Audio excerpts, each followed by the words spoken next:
más frecuentes alteraciones, sean fisiológicas y anatómicas, se han circunscrito en lo que se llama la enfermedad por reflujo gastroesofágico. Y básicamente, ustedes se acuerdan del diafragma y el esófago, la unión esófago-gástrica.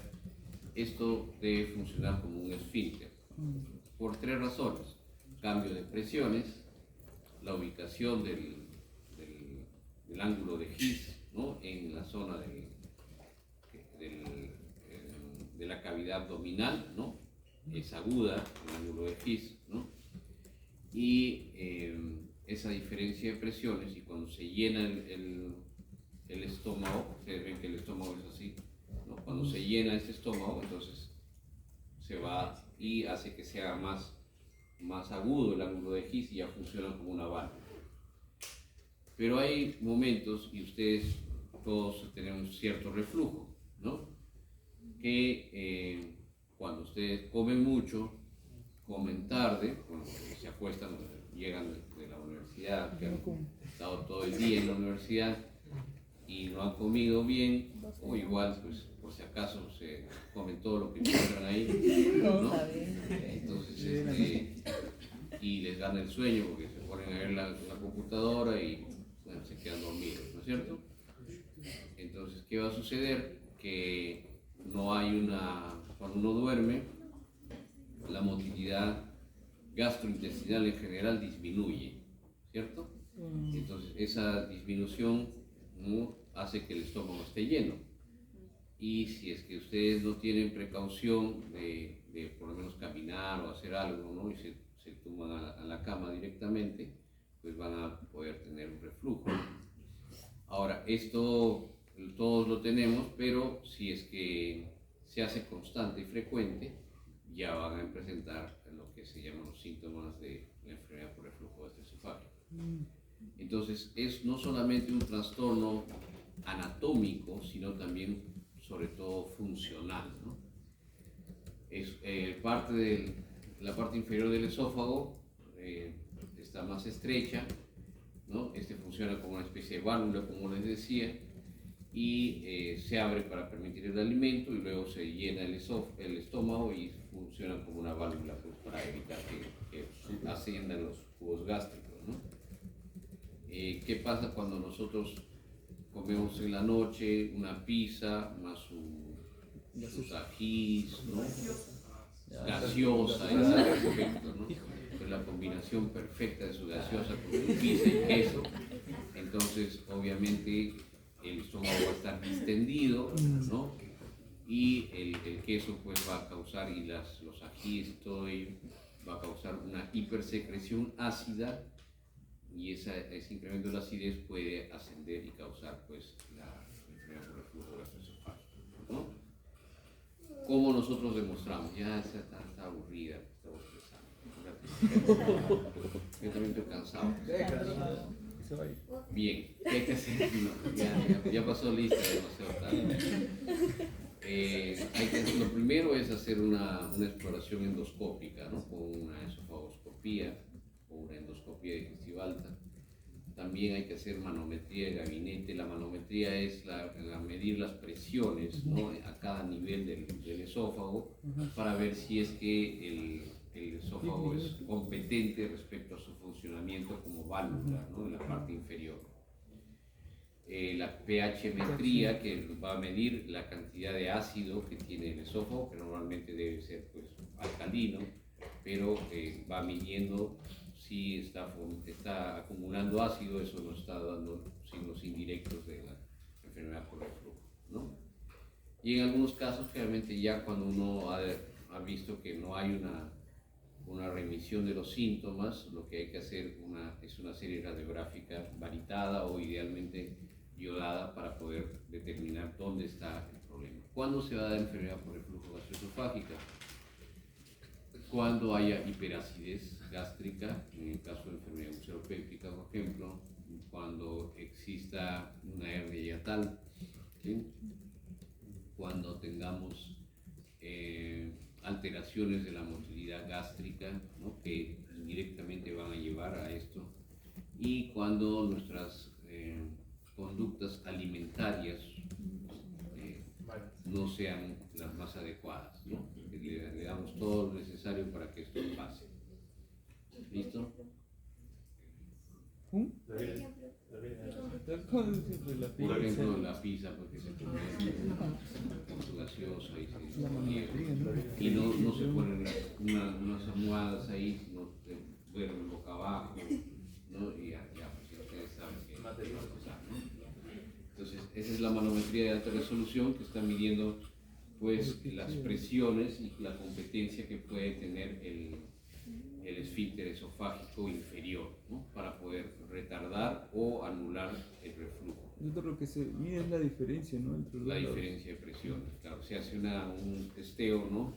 Y ahí se ve con la parte rosada, ¿no? Que está indicando pues la acidez, ¿no?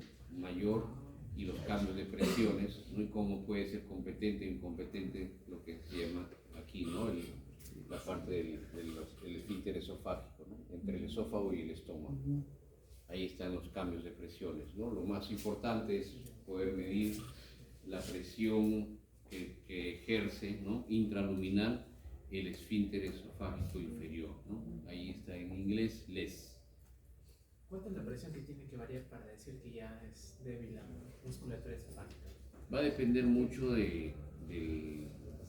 no te puedo dar una presión exacta porque es funcional.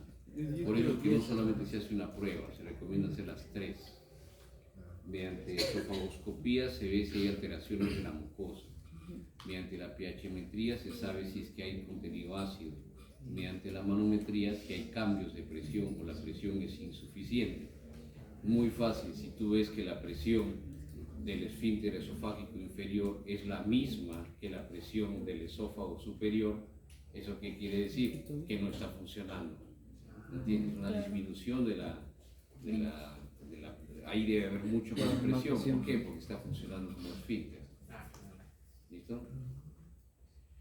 La pHmetría lo que va a medir, básicamente se pasa una sondita y se toma el pH, ¿no? Así como ustedes lo han hecho en la parte química, y hasta 5 centímetros por debajo del esfínter, ¿no? Y van midiendo el pH, pues si la concentración muy ácida a ese nivel nos está indicando la posibilidad de presencia de enfermedad por reflujo gastroesofágico. Ahora, ¿cómo se trata la enfermedad por reflujo gastroesofágico? Ya ustedes lo saben. Listo, se acabó, entonces ya no tenemos que hacer una cirugía. Pero ¿qué pasa si no funciona el IVP? Pero antes del IVP, ¿qué es lo que hay que hacer? Dieta, cambio de estilo de vida, hábitos alimentarios adecuados, etcétera, etcétera, etcétera, ¿no es cierto?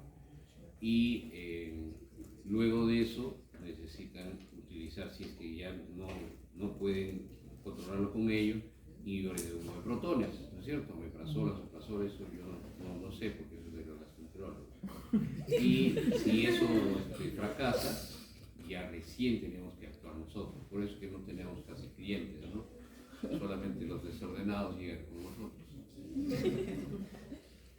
Entonces, lo que hay que hacer, pues, se pasa una sonda proximal y se va midiendo las presiones, ¿no? del pH a diferentes niveles, ¿no? En este caso, LES es esfínter inferior. Lupus. Ya.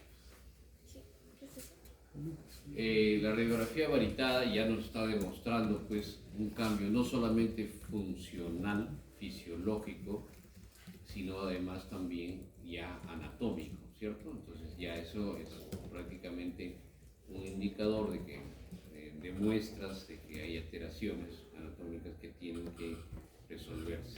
¿Y cuál es la operación? ¿Cuál? La operación para resolver la enfermedad por reflujo gastroesofágico. Fundoplicatura de Nissen. O sea, sencillísimo, no tenemos que buscar en los libros ni nada. La enfermedad por reflujo gastroesofágico, pues se pierde la función de válvula, ya les he mencionado.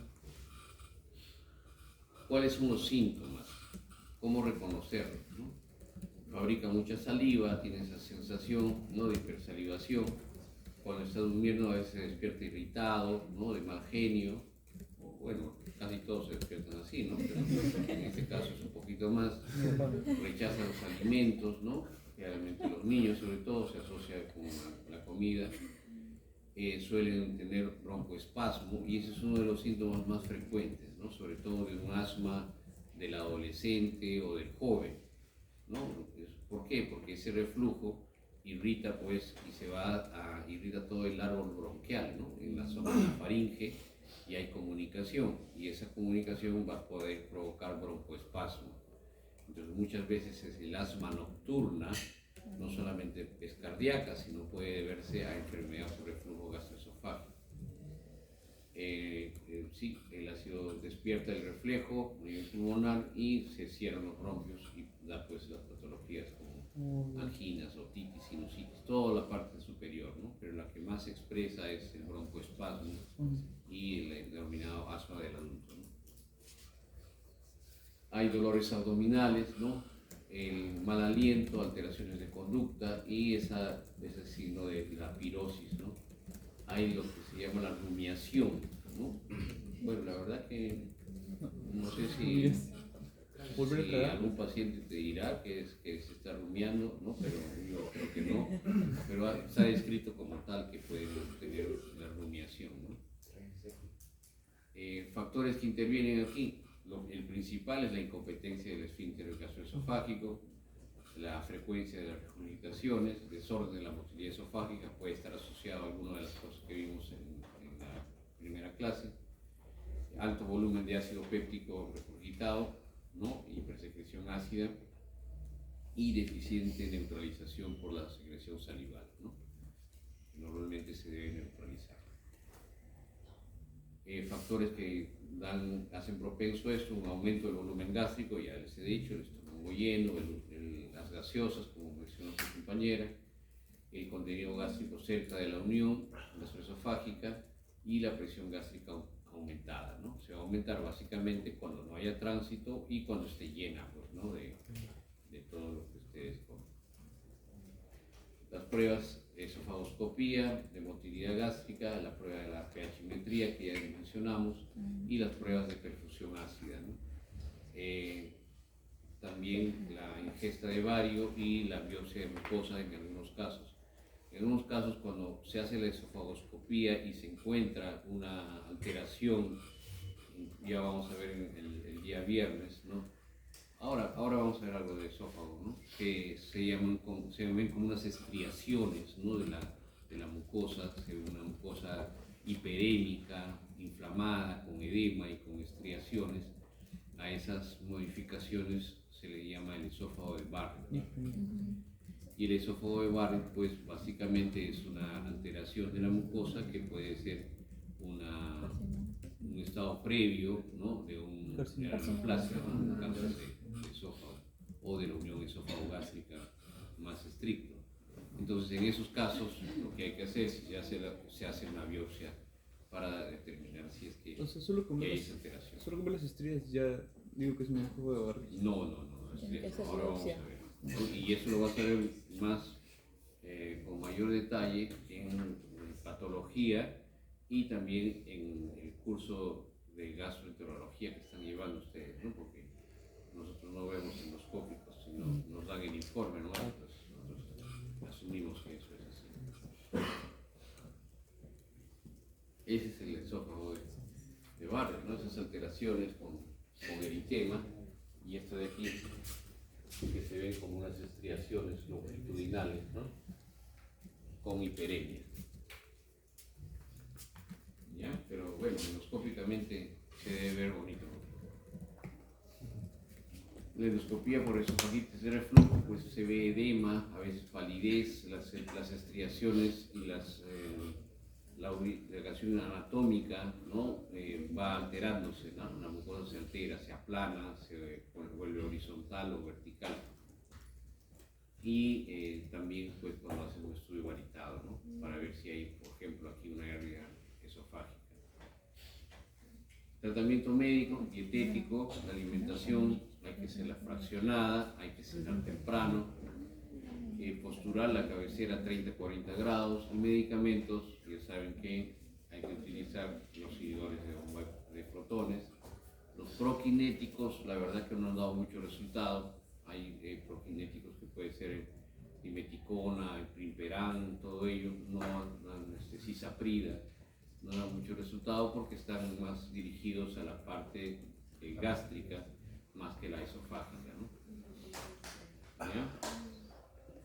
El tratamiento quirúrgico es aplicable en aquellas personas pues, que ya tienen una apneas, tienen reflujo, tienen apnea de sueño, tienen reflujo, tienen espasmo bronquial, y la técnica laparoscópica es la que tiene mejor ventaja, ya les mencioné por qué, porque es una zona cónica, ¿no?, de difícil abordaje, y la laparoscopía pues da la posibilidad de tener 20 veces la visión y además de poder manipular esas estructuras que son muy estrechas, ¿no?, o aglutinadas. Y el tratamiento básicamente es como una fundoplicatura. Sí, además de la fundoplicatura de Nissen, porque esa es la cirugía, fundoplicatura de Nissen, coger el estómago y rodearlo por la parte posterior, pero ustedes tienen que hacer una liberación del esófago. El esófago no está así de libre. A la liberación posterior del esófago se hace con un instrumento, también lo pueden hacer con las pinzas, ¿no? Pero hay un instrumento que hace que esta pinza, que es una especie de pinza, que se articula, que hace esto, ¿no? Entra así derechito, aquí está el esófago, ¿no?, y lo va a rodear. Ya ese se llama el Goldfinger, el dedo de oro, el Goldfinger, ¿ya? Entonces con el Goldfinger rodean y buscan la parte posterior del esófago, ¿sí? No, primero lo que hacen es disecar la parte posterior. Realmente el esófago no está así libre, sino está unido, ¿no? Entonces esto se va a disecar la parte posterior y ya tienen el túnel para el pasaje del estómago. Antes de pasar el estómago, sí. Es para que... Pero antes de hacer eso, antes de jalar el estómago, ustedes ven en la segunda imagen, ya está jalando el estómago, ¿sí? Pero antes de eso, ustedes tienen que identificar, aquí está el esófago y va a haber un nervio que pasa anterior y luego se hace derecho, y un posterior que luego se hace izquierdo, ¿no? Así es, son los nervios vagos. Entonces hay que tener mucho cuidado de no lesionarlos. Y una vez que disecan la parte posterior, encuentran este de aquí, que es el pilar derecho, y el otro que es el pilar izquierdo, ¿sí? Entonces tienen el esófago ahí y tienen dos pilares. Lo usual es cerrar los pilares, como ven ahí, ponen unos puntos. ¿Para qué? Para que el hiato se estreche. ¿Está bien? O sea, la puerta, que son los pilares, se estrecha con la aplicatura ahí. Y luego de eso ya se pasa el estómago por la parte posterior, por el túnel que han trabajado. Y se ponen los puntos entre el esófago, la parte de fondo con el fondo. ¿Ahí? ¿Y esto no se hace también en la hernia? ¿O solo se hace acá? No, Es igual. el El hernia también. Es igual. Ahora, si la hernia es grande, Fundoplicatura. si la hernia es grande, obviamente vas a tener que trabajar mejor en los pilares. Claro. Y en la hernia por deslizamiento, lo que vas a tener es que devolver el estómago hacia la cavidad peritoneal. Y muchas veces tienes que disecar el hiato, y eso es un poco más complejo. Aquí no ha habido, es funcional, ¿no? La enfermedad por reflujo gastroesofágico es funcional, o sea, está expuesto el esófago, pero por momentos, no todo el tiempo. En cambio, en la hernia hiatal, sí, el esófago está arriba. Entonces tú tienes que bajarlo, exactamente, cerrar el hiato, estrechar el hiato y después hacer el... Dime. Doctor, ¿cómo es la calidad de vida del paciente después de esto? Porque podría actuar como una estenosis a nivel esofágico. Muy buena tu pregunta. ¿Cómo hacemos nosotros para saber si es que hemos hecho un buen cierre, o de repente es mucho, o de repente es poco. Si es poco, va a recibir varios síntomas, y si es mucho, pues vamos a causarle estrechez y va a funcionar como una calasia y vamos a sumar un problema más que una solución. Para ello se hace una calibración. ¿Qué quiere decir? Que este es el esófago y se meten unas sondas que tienen un calibre ya determinado y se ponen en el esófago, ¿sí? Y esa calibración evita que se estreche, porque el esófago puede colapsarse, ¿no? Y puedes ajustarlo más de la cuenta. Entonces eso te permite que tú rodees, ¿no? Y después que has terminado la cirugía, sacas la calibración, ¿ya? Si ustedes quieren revisar un poquito más de esto, hay una técnica, que yo le he puesto la técnica del Dr. Poggi, porque es un peruano que trabaja actualmente en la clínica angloamericana, y que esa vez que hicimos el libro, tú todavía lo tienes, creo, ¿no? Está sirviendo para trancar la puerta. Bueno, en ese libro, ahí está descrita paso a paso la técnica de fundoplicatura, que le he llamado la fundoplicatura del Dr. Poggi. ¿Por qué? Porque él hace mediciones, calibración, ¿no? Y de acuerdo a eso busca puntos equidistantes, marca con clips, ¿no? Diciendo aquí va a venir el punto, el otro lado es aquí, y después los une, pone la medida entre punto y punto y esas cositas, ¿no? Esos detalles. Para hacer claro, para que tengas y sea reproducible, ¿no? La gran ventaja de una técnica es que esta pueda ser reproducible. Si tú la describes así como en la clase, pues ustedes son cirujanos y solamente con la práctica van a coger, y por ensayo y error muchas veces ya mejor hacemos esto, ¿no? Esto nos va bien así.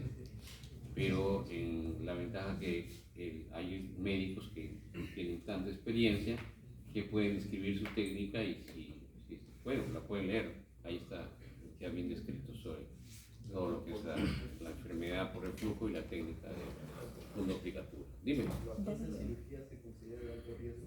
No. Felizmente es una de las cirugías, ¿cómo les puedo decir? Es laboriosa, pero es una cirugía que no te debe sangrar, ¿no? Es una cirugía que tú utilizas muy bien la parte de las suturas. Es una cirugía bien anatómica, tranquila, ¿no? Sí, no te 1 hora y media, 2 horas, ¿no? Máximo. No, esta es laparoscópica. Puedes hacerlo abierto también, pero es muy difícil. ¿Por qué? Porque estás en el hiato, entonces estás trabajando en un hueco, ¿no? Que no puedes ver y tienes que hacer una incisión bastante grande para poder de alguna manera llegar. O sea, por ejemplo, la cirugía bariátrica, que vamos a ver si vemos algo de eso también, y la cirugía de hiato, ¿no? Definitivamente la laparoscopía tiene muchas más ventajas adicionales que en otro tipo de cirugía, porque justamente te permite poner instrumentos, no porque sean menos invasivos, sino instrumentos que puedan llegar hasta ahí con un margen de seguridad mejor y una visión pues que no la puedes obtener con una cirugía abierta, ¿no? Esa es la fundoplicatura de tupé y la de Esa no Dor. era completa, ¿no? La de tupé es incompleta. Claro. ¿Sí? Y ustedes ven algo ahí que les llama la atención. Está abierto. Ya está abierto. ¿Cómo se llama? ¿Qué le han hecho? La es. Nice.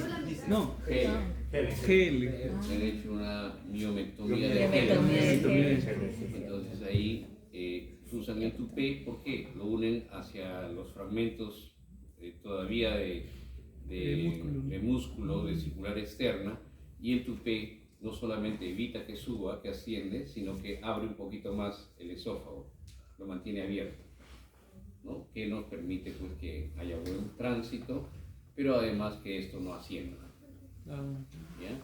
Y la técnica de Dor, ¿no? Que bueno, ya está casi en desuso, donde prácticamente sí le dan toda la vuelta y es todo no solamente son puntos, sino son puntos más laterales y van al esófago y son esófago gástricos y gastrogástricos, ¿no?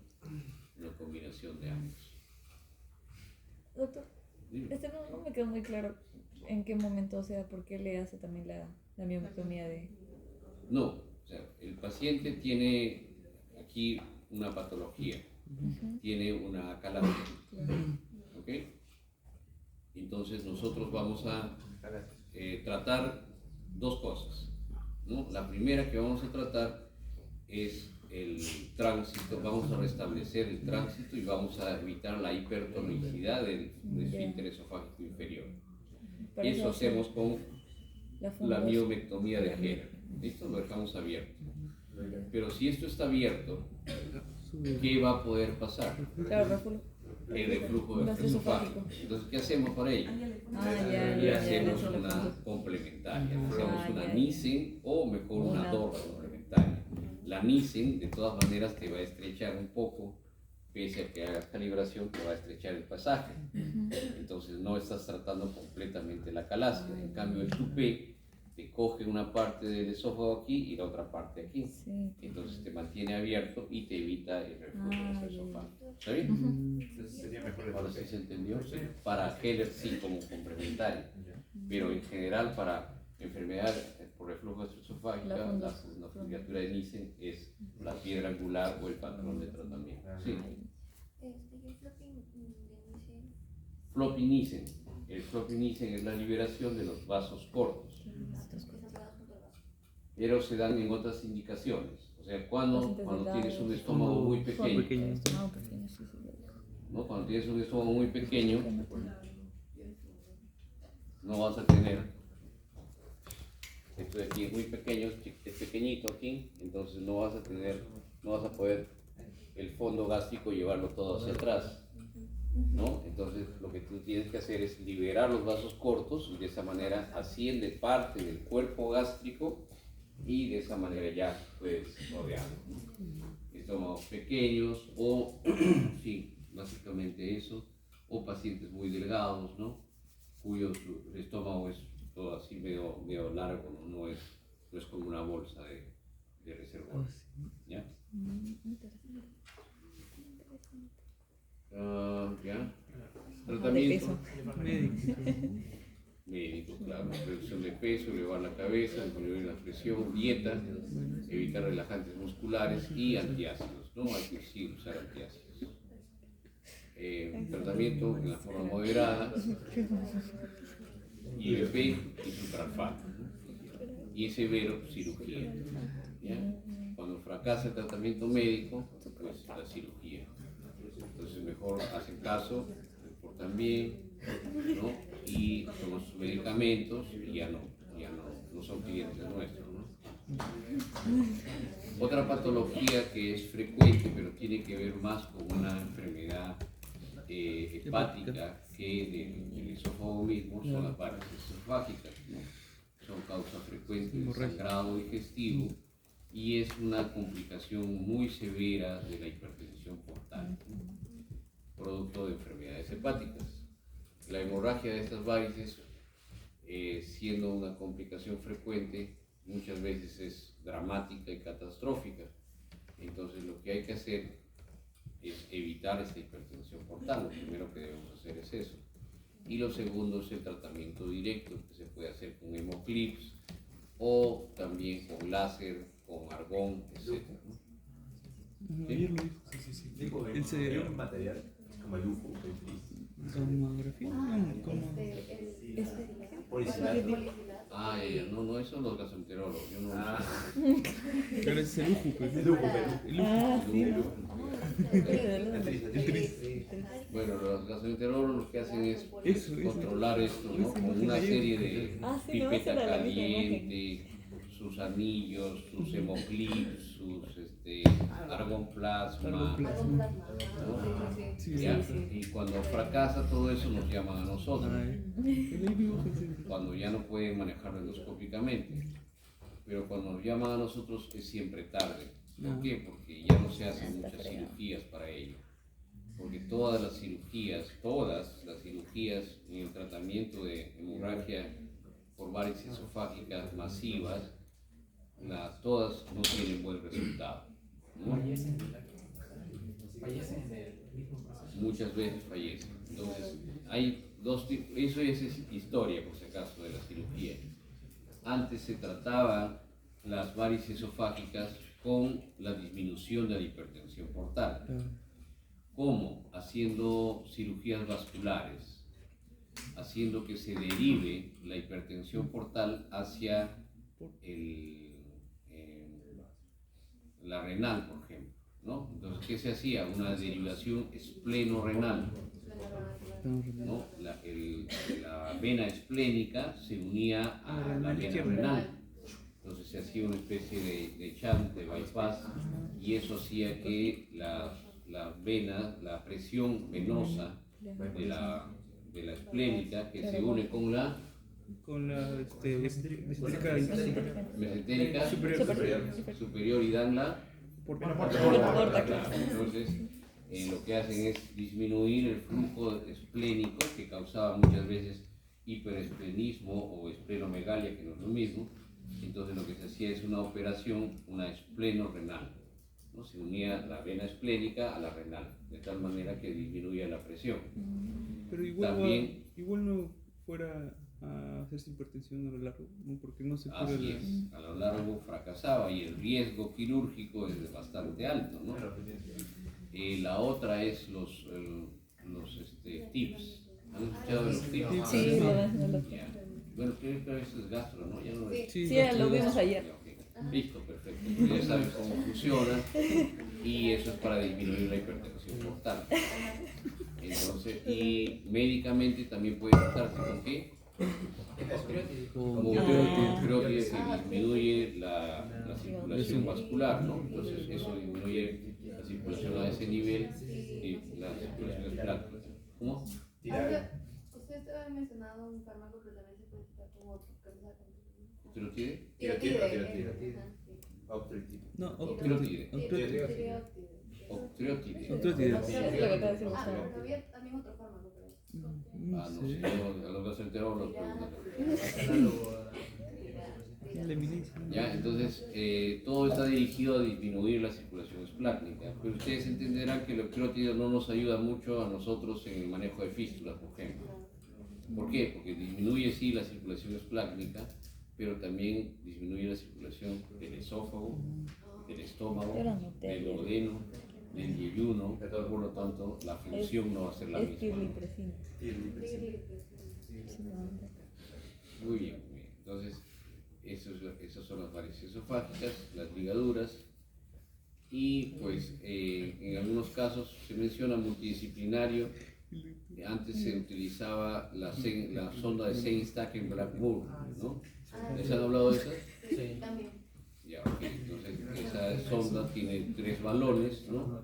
Y tiene que, para poder traccionar, ¿no? Se tracciona a través por la nariz, así se tracciona como Claro, una el balón, tracción ¿no? de una fractura, 500 gramos, ¿no? y eso va a reducir mecánicamente el flujo de las No, varices. sí, no, sí. Pero igual es tratamiento, También que desinflarta 6 horas, ¿verdad? claro, Sí, si no provoca isquemia, ¿no? Ajá, sí. Bueno, entonces todos esos tratamientos ya no, bueno, la verdad que no, ninguno tiene muy buen resultado para ello, ¿no?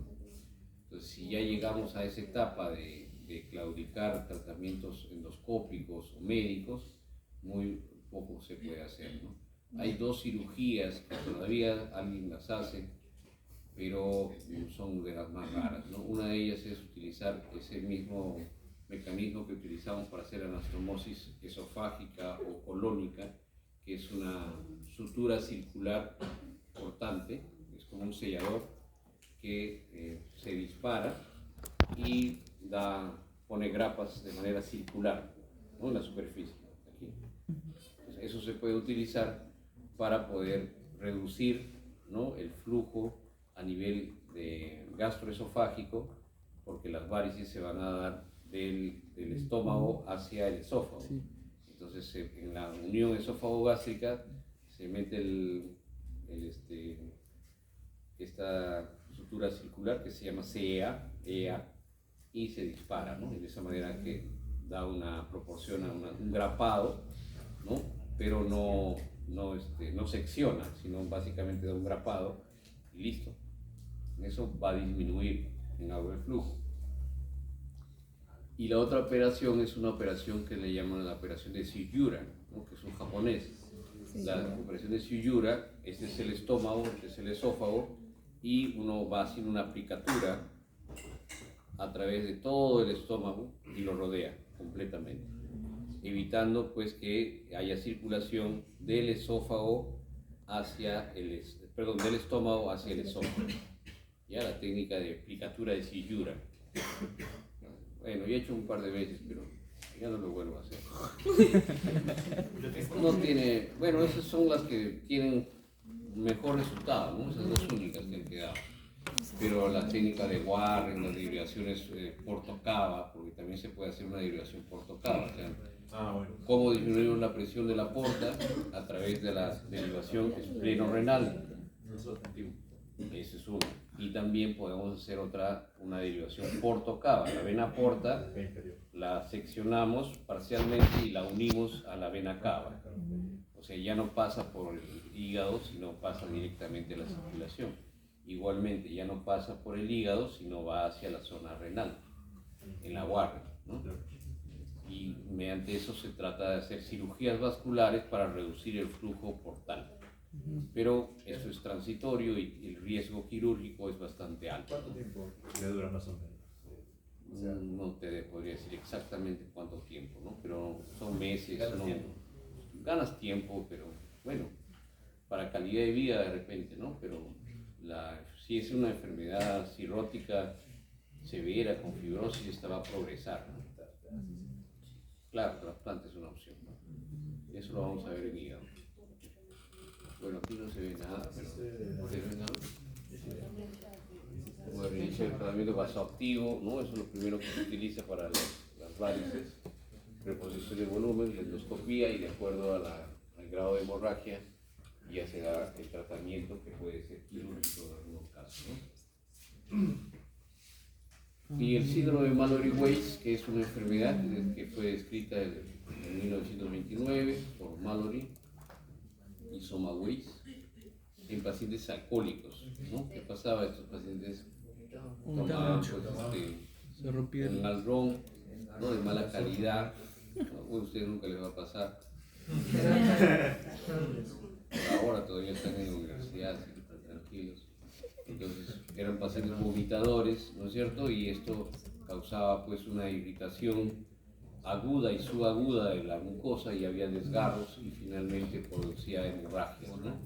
Ese es el síndrome de Mallory-Weiss en pacientes alcohólicos vomitadores.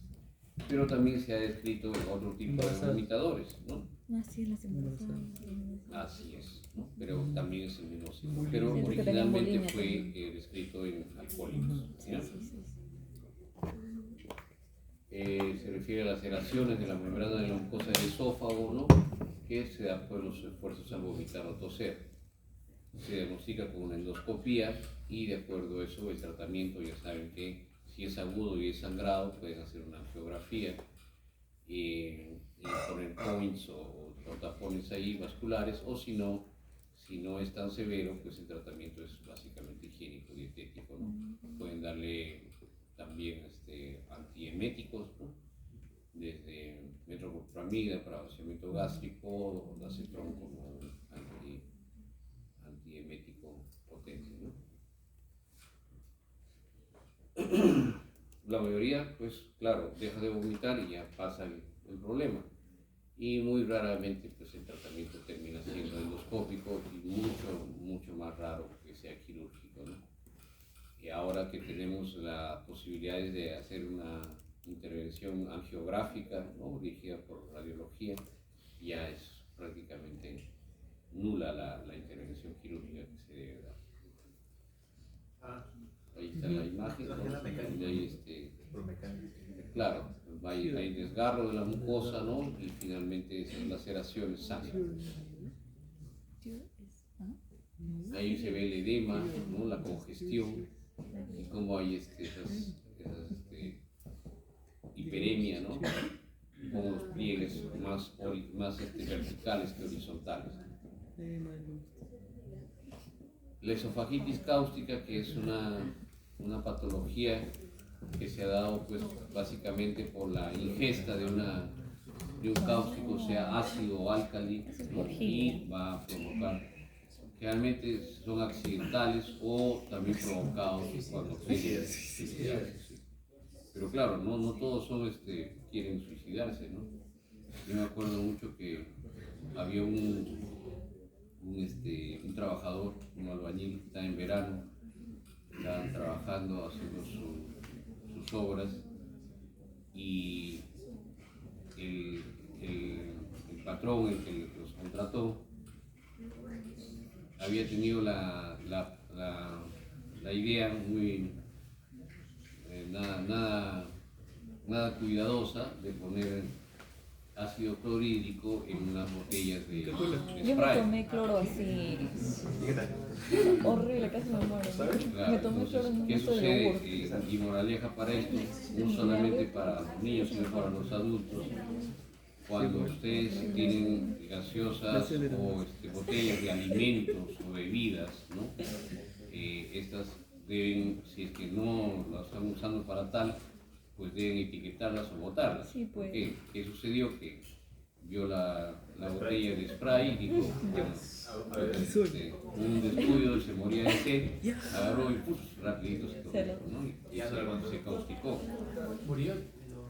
No murió, pero sí la pasó mal, ¿no? Entonces, Es horrible. lo que hay ahí es una esofagitis, una alteración brusca, una reacción química a ese nivel, y cuando son álcalis son más nocivos incluso, ¿no? ¿Por qué? Porque cuando es ácido clorhídrico, el estómago tiene cierta protección porque está sometido a ácido, pero cuando es álcali es mucho más terrible, ¿no? Entonces puede ser un álcali como formalina, soda cáustica, amoníaco, insecticidas, etc., ¿no? Ya saben que por intento de suicidio termina de manera accidental. Las drogas producen daño, primero superficial, las alcalinas una lesión más profunda, por lo que ya les mencioné, y el tejido necrótico pues generalmente ya se hace con úlceras y se puede presentar perforaciones a partir de... Inicialmente puede ser tan grave que sí, pero generalmente hasta los suicidas, ¿no? Sí, tratan de tomar ácido clorhídrico, pero hay que ser bien valiente para pasarse ese ácido clorhídrico. Sí, La mayoría pues tiene una esofagitis, una causticación, porque el resto ya no lo puede terminar, ¿no? Ya no puede terminarse el trago. En cambio, si es que no puede pasar porque le provoca dolor y ardor, pues Sí, intenso, ¿no? Entonces obviamente ya no va a terminar, por más suicida que sea. Pero en algunos casos sí, ¿no? Y esa lesión se va a establecer cada vez más y se va a progresar del esófago al estómago, ¿no? Y puede haber esa necrosis gástrica, etc. Síntomas: quemazón bucal, dolor faríngeo, náuseas, vómitos, hematemesis. ¿Y qué hay que hacer cuando tenemos una esofagitis? ¿Le ponemos sonda? No. Pero duodenal puede ser. ¿Duodenal? ¿Cómo le vas a poner duodenal? Diablo. Una sonda. Ya sería ostomía.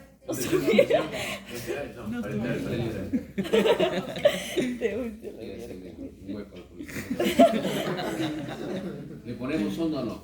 No. Ya, usualmente si es que no tenemos un diagnóstico de qué tan lesionado está el esófago, no hay que ponerle sonda, porque hay riesgo de perforación. Ya, pero si viene el paciente y pues a unos valientes en un centro médico aquí en Huaycán le pusieron su sonda, ¿no? ¿Qué hacemos ahora? ¿Lavamos o no lavamos?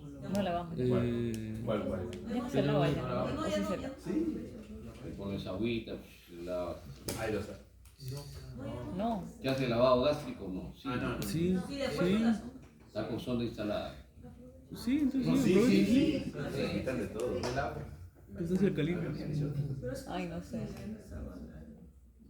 Sí, se puede hacer el lavado, pero ustedes tienen que saber, primero tienen que hacer un aspirado. Para ver si es ácido Para ver, el que claro. Claro. Y otros sí que no tienen síntomas abdominales, de repente el estómago está perforado y van a lavar no el estómago, sino la cavidad abdominal. Y no la van a lavar, sino que la van a partir el ácido a toda la cavidad. ¿De acuerdo? Entonces tienen que tener esa precaución. Ahora, ¿le provocan vómito o no? No. Claro, Sí, sí, sí, Se ha sí, tragado algo, ¿no? Se ha tomado Pero su... puede. Pero haría más daño. No, Daría no, más no, daño. no, no, ¿Le provocan vómito? Ah, si no te provocó. no. No, hay que hacerlo vomitar. No, haría más daño. No, ¿por qué? Ah, Otra vez lesión. ¿Está bien? Entonces, no hay El que estómago. no hay que provocar vómito, no hay que poner sonda, hay que hidratar al paciente, tratar de calmar el dolor y si tiene sonda instalada, hacer el lavado con precaución siempre y cuando no haya signos peritoneales De perforación. y la aspiración sea pues de contenido gástrico o del cáustico que han ingerido, ¿no? Pero si ustedes obtienen sangre o le ponen algo de líquido y no lo pueden recuperar, eso quiere decir que Queda perforado. Ya. está perforado, ¿no? Ya. Más todavía si tiene signos peritoneales. ¿Ok? Ahí sí los llaman. Pero operarlo, claro, solamente en esos casos. Los vómitos, hematemesis, insuficiencia respiratoria, disfagia y orinofagia, eso se va posterior. Lavado gástrico, les decía eso porque lo primero que antes decían es lavado gástrico. Solamente se hace lavado si tiene sonda instalada y con la seguridad de que no tiene perforación. La dieta por 7 a 10 días y drogas protectoras de mucosa, uso de pentazocina y demerol, que son analgésicos opioides en este caso, uso de bujías porque ya hay una cicatrización y puede ir cerrándose el esófago, entonces pueden tratarlo. Y quirúrgico, si es que ya hay el daño es permanente o la cicatrización ha causado obstrucciones ya, las cuales no pueden ser viables para el tránsito, entonces hay que sacar el esófago con una esofagectomía, una gastrectomía parcial y en algunos casos, si es que ya se ha perdido el esófago, se tiene que hacer una transposición yeyunal, un ascenso gástrico si está bueno o una transposición colónica. Transposición colónica. O sea, hacerlo todos. El colon lo desvascularizas Ya. y lo llevas aquí. ¿Qué? ¿Sí? Mal olor de boca. Pero puede hacer funcionar. Me huele raro. Ya, O sea, lo normal. Sí funciona, claro. Sí funciona. Y el colon. 50-50. Ah, ¿Qué pasa? Algunos funcionan, algunos no funcionan. Y el colon, que le sacas ese pedazo vascular, con pie vascular, obviamente lo llevas hacia arriba y el colon lo vuelves a unir. O sea, sacas un pedazo de colon, Ya. ¿no? Este es el transverso, ¿no? Lo sacas y lo llevas para reemplazar el el esófago. esófago que está dañado. Y este colon que quedó lo vuelves a unir. ¿De acuerdo? Entonces también se puede hacer una transposición yeyunal. Pero es más difícil, ¿por qué? Porque el colon sí tiene una buena circulación colateral, pero el yeyuno no. Puedes hacer un ascenso gástrico también. Este es el estómago y lo vas seccionando con sutura mecánica y lo vas estirando. Hasta que ¿No? llegue. Y el gran problema es que cuando es un accidente por cáusticos, generalmente se lesiona el esófago, pero también se lesiona el estómago. Entonces no es posible a veces. ¿No? Y las transposiciones esofágicas, yeyunales y colónicas pueden hacerse a través del mediastino. ¿Recuerdan dónde estaba el esófago? Por ahí, por mediastino posterior. ¿Sí? O pueden hacerse retroesternal, buscando un espacio entre el esternón, ¿no? Y el mediastino anterior, y por ahí se hace un ascenso por el tejido celular subcutáneo. Se jala y se hace una anastomosis hacia el esófago, en la parte superior, casi faringio, ¿no? Se reemplaza ese esófago que se tiene que extirpar y se une a lo que quede. Si te queda duodeno, al duodeno, si te queda yeyuno, al yeyuno, si te queda estómago, al estómago. ¿Ya? Ese es el ascenso colónico, ¿no? Y y se ha hecho un estudio ahí contrastado donde se ve cómo se opacifica pues, las austras del colon, ¿no? Alguien me dijo, sí. Pero el colon sería muy No, no hay problema, no hay problema, se va adaptando. ¿Pero se lo deja el mismo tamaño o se secciona también Y para hacerlo? colon igual, no hay problema. Pero la mayoría de complicaciones, Doc, es con el esófago que ya se pierde o la mayoría sí responde y se puede salvar al esófago. No, el esófago se pierde. Se pierde. La mayoría de veces Sí, sí, casi. Doctor, ¿eso no puede generar Sí, halitosis sí. también a largo plazo? Halitosis. Y por eso, colon. No, no. Se va adaptando. La carga bacteriana se reduce. La carga bacteriana no se mantiene. La carga bacteriana es producto del tránsito. ¿No es cierto? Entonces, claro, el bolo alimentario va haciendo que se colonice y que haya sobrecrecimiento bacteriano. Claro. No tiene nada que ver que el colon esté arriba. ¿Ya? Eso sí se hace, Doc, entonces. Sí se hace, sí. Esa es la única cirugía que se está haciendo, ¿no? Ahora, lo ideal, obviamente, es hacerlo por el mediastino posterior, es decir, por donde estaba el esófago. Pero es mucho más complicado. Llegar hasta. Claro, por la laparoscopía se ha hecho, en Almenar han intentado 2 veces, 3 veces. No les ha ido bien. Ahí